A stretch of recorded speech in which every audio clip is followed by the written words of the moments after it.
Want farmhouse charm without spending farmhouse money? Let me show you how I turned a simple wood block into this vintage cherry market sign in just a few easy steps. Hey everybody, it's Whitney with Girl Friday Crafts and welcome to the Stencil Sunday YouTube collaboration hosted by Funky Junk Inspiration and the Painted Peach. We've got all kinds of fun stencil goodness for you today, so make sure that you follow along in the entire playlist. The link is in the video description. And be sure to like, comment, subscribe so that you get notified when I post new videos. And share this video out with anybody you know that likes stencils, that likes cherries, that likes farmhouse, vintage, or anything else that you might see along the playlist that will spark their interest. This recording was actually originally made while I was streaming live to Whatnot and my private Facebook group, so I've got links to both of those in the video description, and I apologize for a little funkiness in the editing. When you're trying to edit down from a live video, it can get a little weird when you're trying to edit out conversation that has nothing to do with what you are actually working on. So I hope you enjoy. Make sure you let me know if you have any questions or if you have any thoughts in the comments, and we will see you all next month. Bye, everybody. What we're going to do today, we're going to do a couple of different things, I think, depending on time. So this right here, this is a Chalk Couture reusable silk screen. Chalk calls them transfers. It's really like a stencil. It's just got mesh in the negative space. This is the June Club Couture transfer. I'm going to take it out of this plastic sleeve because that kind of gives it a bit of a glare and then you can see it better. Isn't that cute? And the Club Couture is a monthly, like kind of like a subscription box. So you get a project every month. So you get a transfer, you get a surface. So this is the surface for the June project. It's a wood square. It's 5 by 5. Let's say that and then be wrong. Let's measure. Let's measure, shall we? Yeah, it's 5 by 5 wood square, and this is about 1.5 inches. So it actually stands up really well on its own.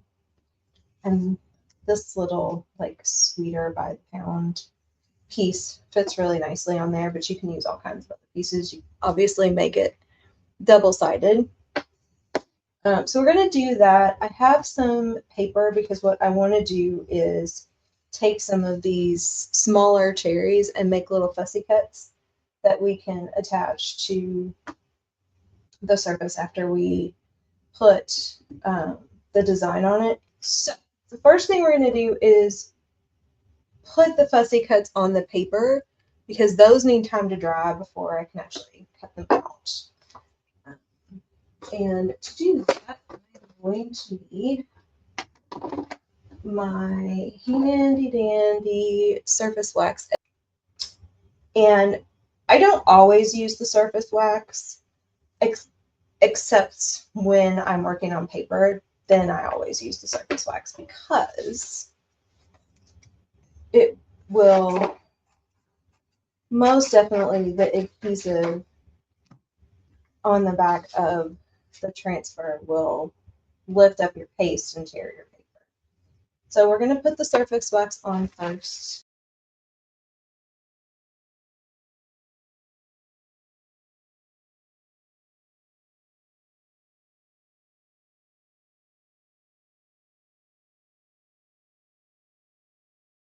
So yeah, it was like, okay, all of that testing and everything to make sure I was doing it right. And I messed it up. But I did learn how to restart a show. So, you know, there's that. I'd never actually done that before. Okay. So we're taking, this is actually ink. This was a color of the month from, well, thank you. I appreciate that. Oh, nice.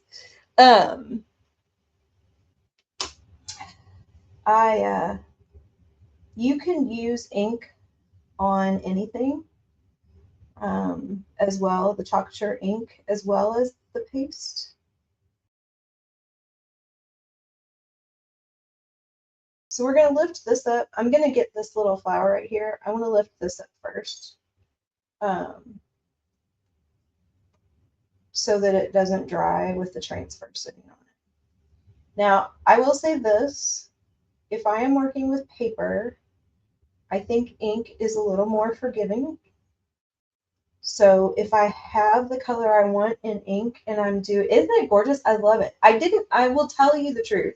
When they first showed this, because designers get to see these first, when they first showed this one, and I was the same way with the May one. I'm going to show you guys what the May one was in a minute. I didn't like it. I didn't think, I was like, that's kind of meh. I'm a subscriber, so I get the kit every month, but designers can also order extra. I didn't order an extra one of this. Well, now I'm wishing I had. I think I still can, but I didn't order it early. And then when it came the other day, and actually when I saw somebody post a finished project, right, I was like, okay, that's actually really cute. I actually really like that. So I may, after the 6th, I think, if there are kits left, we can order extras. So I'll look and see. And in a second, I'll show you what I made with the May kit. That again, I was kind of like meh about until I saw people's finished projects. Okay. Lift that up. Okay, so these are our fussy cuts. So these are going to be added on to our square once we get the main design on it and that dries. I will fussy cut these, and we'll use some probably like foam tape so that it has some dimension to it. Okay, so I'm going to sit that there for 1 second. This was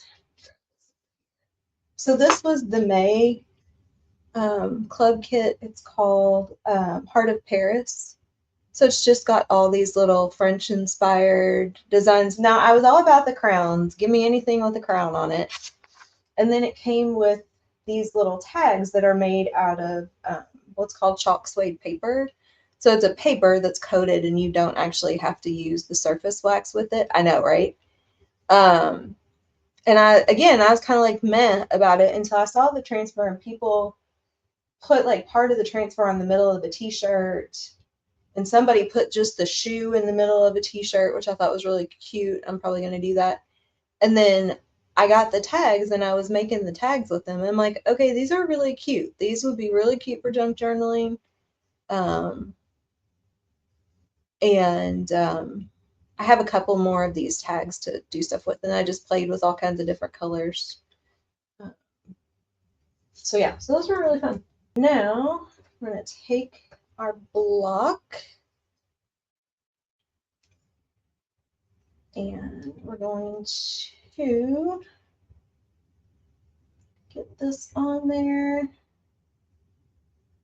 I've been doing a YouTube series on the different ways to use multiple colors of chalk paste in a design. So I've done the one and done, which is just one color. So that was this project. I'm not sure y'all will be able to see that whole thing in the camera. That was this project, just a single. I painted the board yellow, and then this is one of the Winnie the Pooh transfers, just in this gray, this ash. So that was the first one I did. And then we did what's called a paste and peel. So this was the project for the paste and peel. So it's when you work in sections and you apply a color and you peel the transfer up, then you just let it fall, apply another color or set of colors. Like I did all the ice cream cones all at once. There's that. And then there's 2 other ways that I haven't, well, 3 other ways that I haven't done the videos for yet.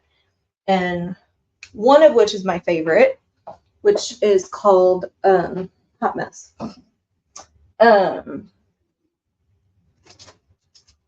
Where are my baby wipes?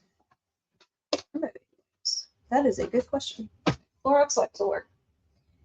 So I am not in the mood to be picky with this and do a paste and peel. I like paste and peel, but it tries my patience because I have to be really careful, and we're not feeling that today. Just not. So we're going to do hot mess, and we're going to use. I love the name. So some people call it marbling, the marbling technique. No, I like hot mess better because that not only explains what it looks like, but how it feels. So this works best with 3 or more colors, and so we're going to use Bite Me, which was a color of the month a while ago. It's a shimmer red. We're going to use Pesto, and then we're going to use Ash, which is the stark gray.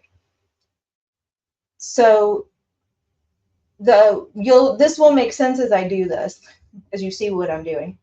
But if you want one color to be predominant, Athena, hello, my love, then you're going to want to start with that color.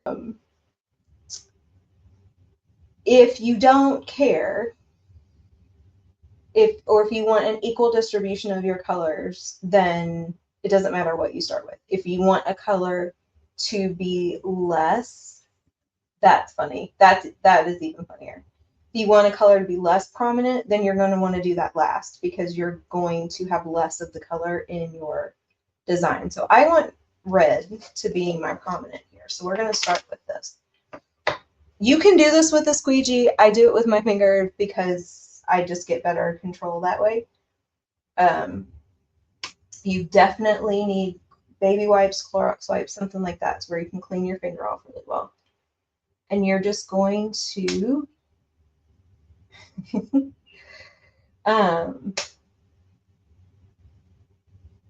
take your finger in your paste or ink jar, depending on which one you're using, and you're just going to drop circles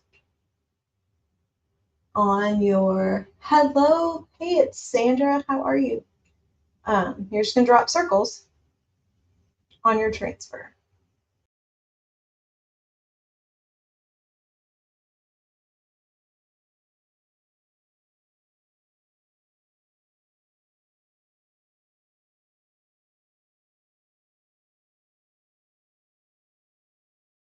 So we have all of my little dots, and then now we're just going to go around and we're going to make those circles bigger.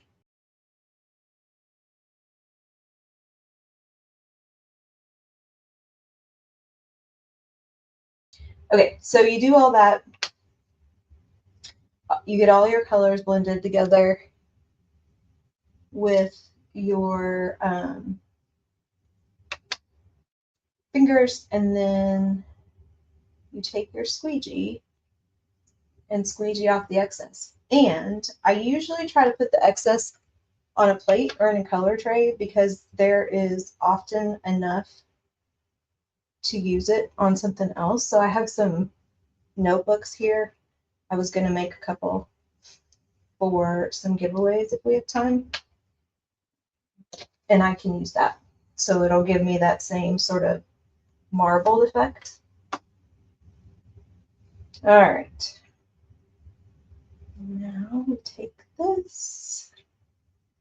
Make sure that you guys can really see, because the reveal is the best part.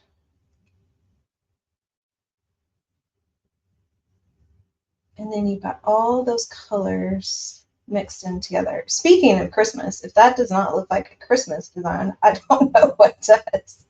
Oh, that's funny.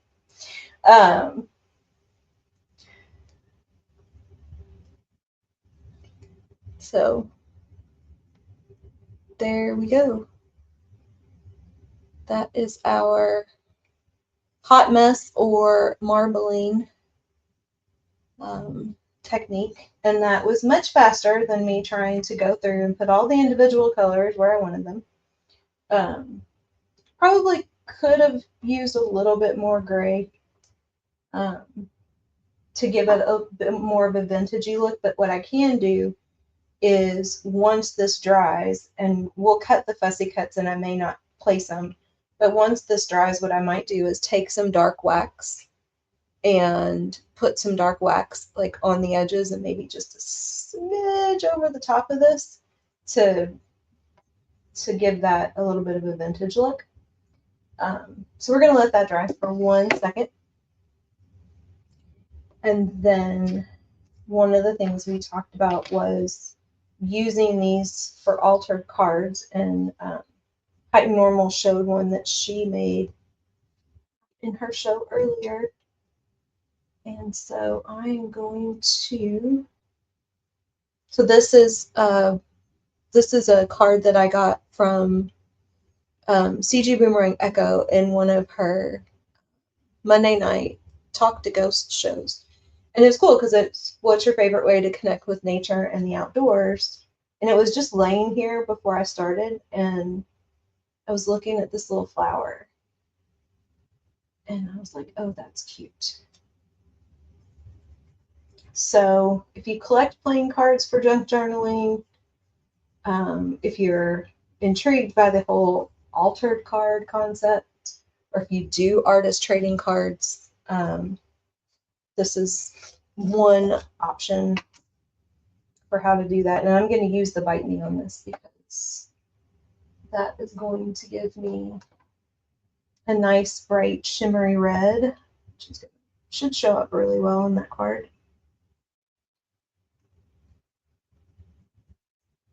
And because you can do this on paper, you know, you could make a fussy cut with this and then attach it to the card, all kinds of things.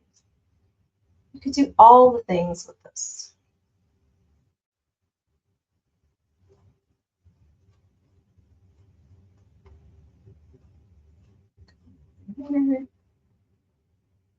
Squeegee off our excess, try to get the lines out. It's good. Hey guys, how are you?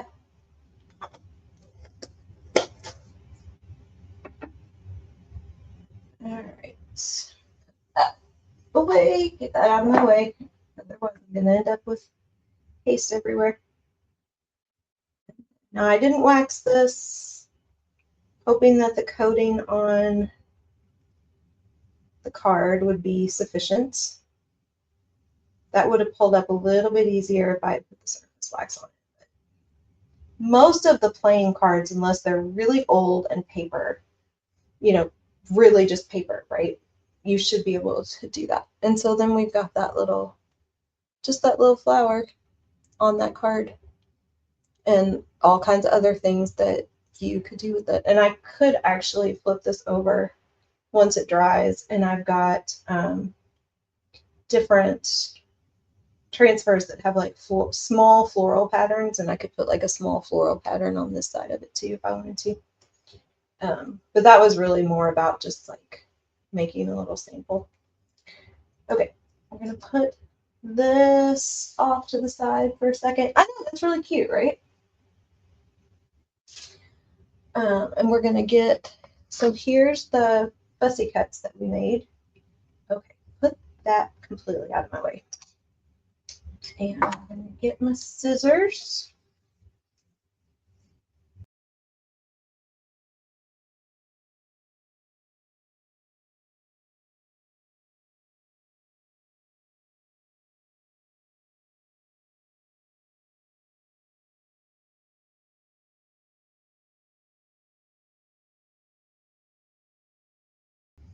And so then, do I have, I don't, where is it?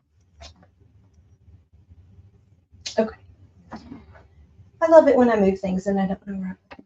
So this should be dry. This dries pretty fast. And then the paste has no tackiness to it or anything when it dries. So there's nothing going on there.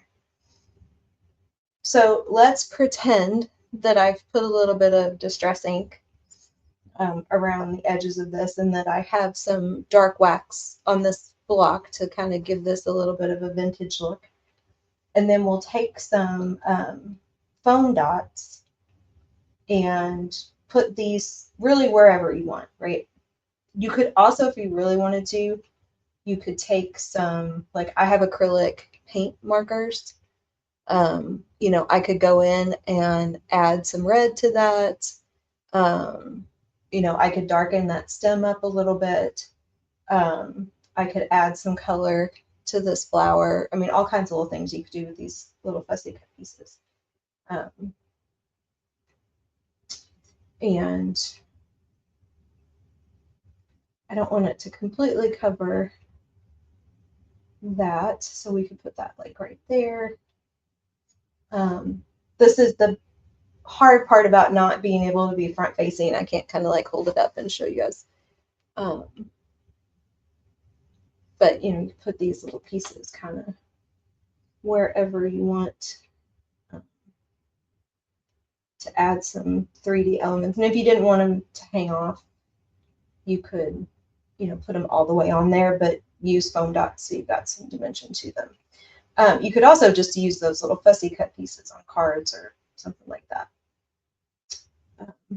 So that's that. And we're going to do today, we're going to do two things today. We're going to finish this. This is what I started on Monday. And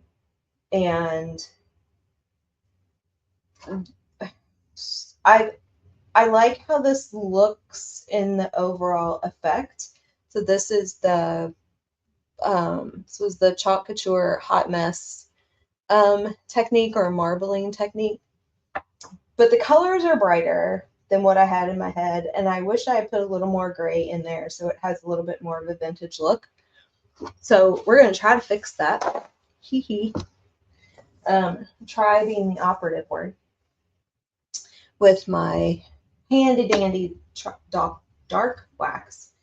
But what we're going to do first is we're going to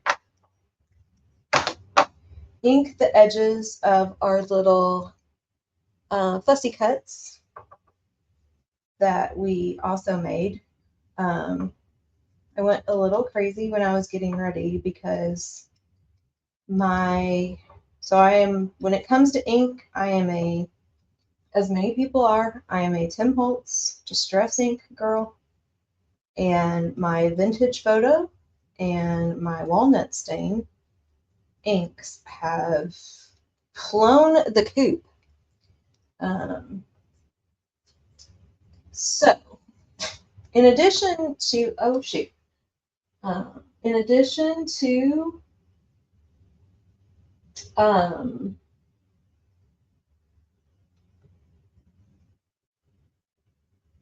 sorry, I'm throwing some stuff in my buy now because you're supposed to always have things in your buy now. And we might talk about some things later. Some of my paper crafting kits and stuff like that are in here, but I'm just going to put a couple of things in here real quick.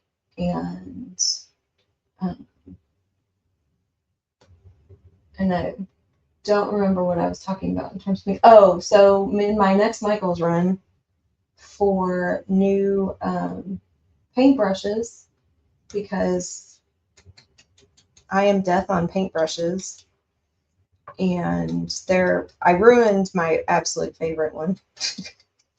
I had to give up the ghost on that one today. So when I go get new paintbrushes, like here in the next few days, I'm going to need to get some more. Hey, Tammy, how are you? I'm going to need to get some more vintage photo and walnut stain ink. Now, one would think this would just force me to branch out because, I have a whole thing. But no, I want what colors I want, and that is what this. Okay, but I did have some brown, so it works. Hello, everybody. Welcome in. How are you? Okay, so for people who don't know, I am streaming live to Whatnot and Facebook at the same time. So if you see me talk to people and you're like, who is she talking to? Because you can't see it in the chat in your respective format, is because I've got multiple things going here. All right, so we have our fussy cuts inked, and now we're going to attempt with the dark wax. So we're going to see if this is going to do. Thank you guys so much for sharing. I appreciate that. If this is going to do what I think. So this is the Howard Chalkteaks Dark Wax, which I've used before and I really like. If you've never used dark wax, but you've used Rub and Buff, or if you've never used either, the thing that is tricky about this for me is that it goes on really heavy in the place you put it on first, right? So paper towel is going to be fine. Soft cloth works best. But what we're going to do, and I'm just going to pull it out of the lid here, but we're going to kind of mask it off a little bit, right? So that when I start to put it on this, it's it doesn't glob on quite so much. And all I'm trying to do, I want to give this a little bit of a vintagey look. If I had gray wax, I would be using that instead of this brown. But the brown is what I have, and I wasn't about to go buy more just because. And then I also want to kind of tamp down some of these colors so that they're not quite so bright, and it has kind of the vintage look. Hello, welcome in.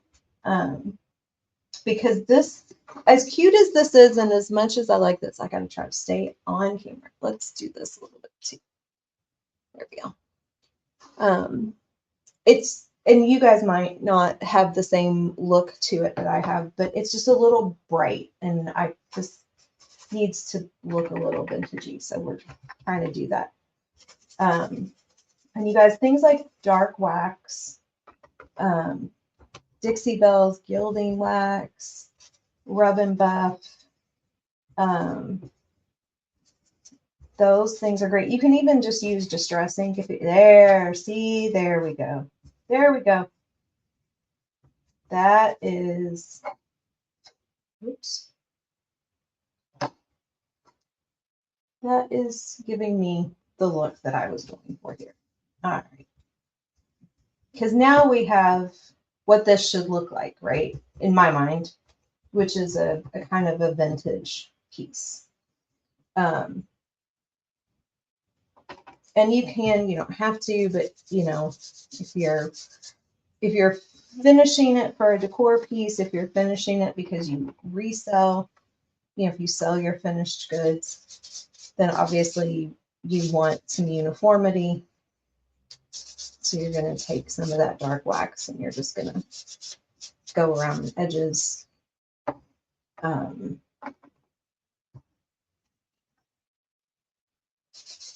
Now, a soft cloth is best. This is tearing up my paper towel a little bit. So I'm kind of getting little bits of paper towel flinging around, but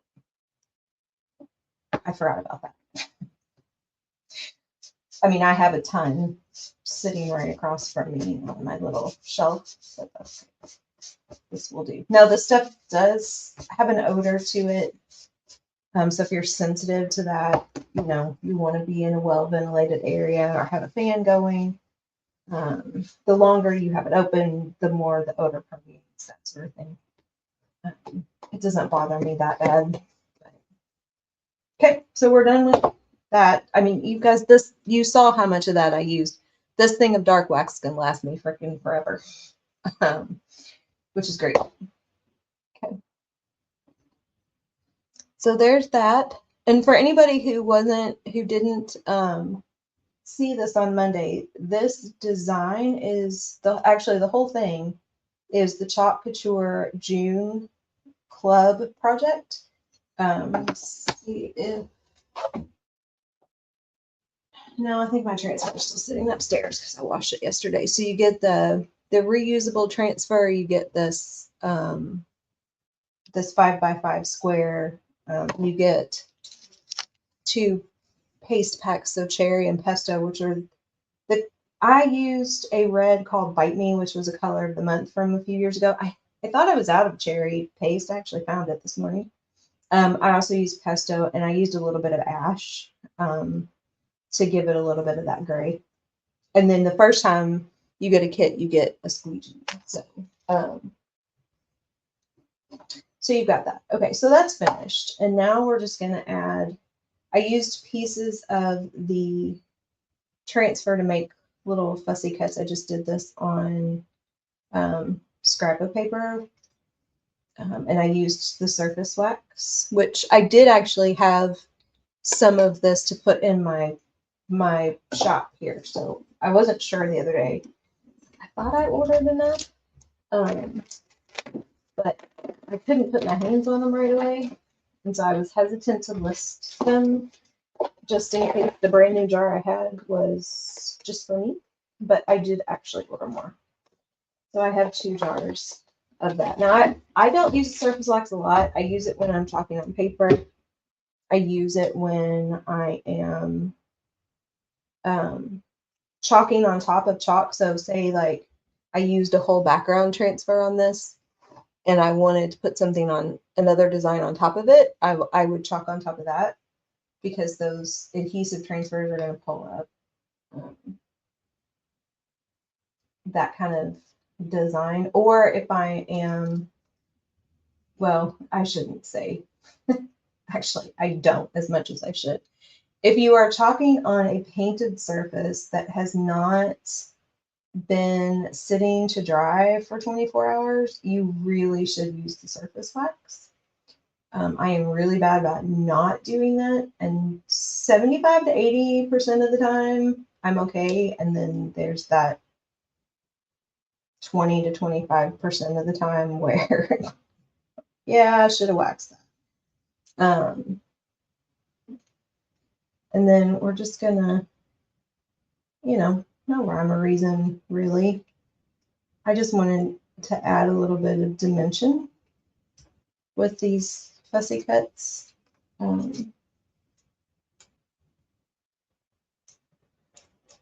So I'm just using my foam dots here.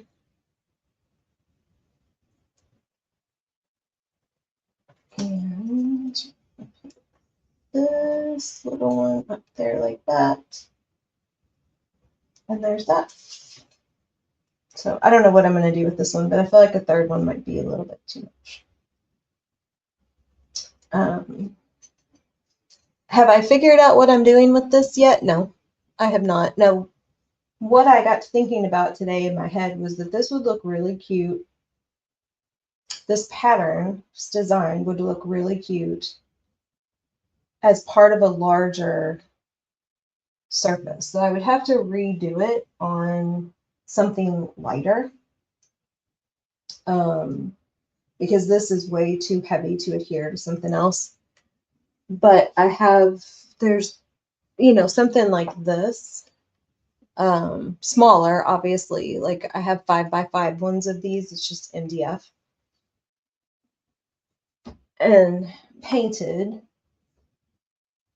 with the design on it, and then adhered to a larger surface with maybe some of the cherries and stuff done around it. I think that would look really cute. And I could adhere this to a base of some sort to give it some more depth and dimension. It's going to stand up on its own. This is almost 3/4 of an inch wide or deep. So it'll stand up completely flat on its own. So I don't have to adhere it to anything. I'm just trying to figure out like end result, what I want this to look like. So anyway, okay, so that was that.